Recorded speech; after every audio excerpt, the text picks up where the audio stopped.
C'est que la comète ne ressemblait pas du tout à ce qu'on imaginait être une comète. Tout le monde pensait qu'on allait observer l'objet le plus brillant possible. Eh bien, on s'est aperçu en arrivant que c'était l'objet le plus sombre qu'on avait jamais vu dans le système solaire.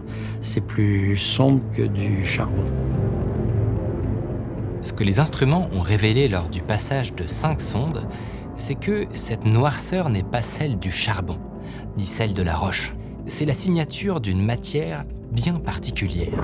Une matière qu'on ne s'attendait pas à trouver là, à des centaines de millions de kilomètres de toute forme de vie. Tous autant qu'on était, on était tellement travaillés par un tas de trucs qu'avant de prendre la mesure de ce qu'on est en train de voir, et pourtant on l'a écrit tout de suite, on a fait un article important pour dire ça, mais même nous, on n'a pas pesé ça de la bonne manière. On a vu des motifs qui sont caractéristiques du carbone et de la matière organique.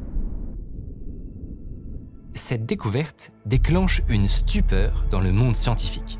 Parce que la matière organique, ça n'est pas de la vie. C'est du carbone, de l'hydrogène, de l'azote, des molécules parfois très simples.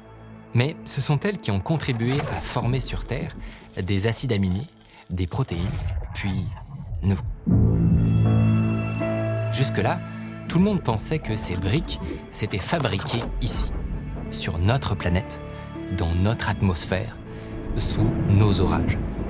Cette découverte fait revenir sur le devant de la scène une théorie étrange. Une théorie qui jusque-là était considérée comme un peu farfelue, presque pseudo-scientifique. L'idée que la vie pourrait venir de l'espace.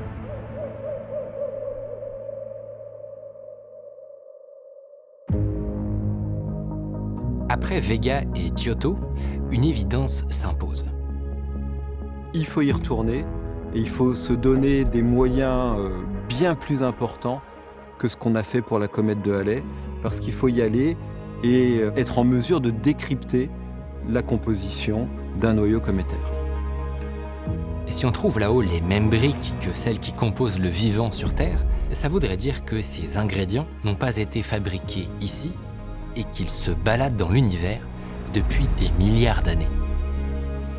Ce serait l'occasion de trouver des réponses à des questions que l'humanité se pose depuis toujours, comme l'accomplissement d'une quête commencée il y a des milliers d'années.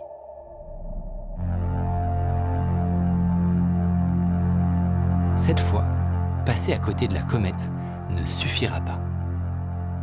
Et donc on a proposé cette mission-là, et ça a pris du temps parce que c'était la mission la plus chère de l'Agence spatiale européenne, une de ce qu'on a appelé les pierres angulaires, à ramener ce qui a pu être le vestige de ce à partir de quoi la vie a pu démarrer sur Terre.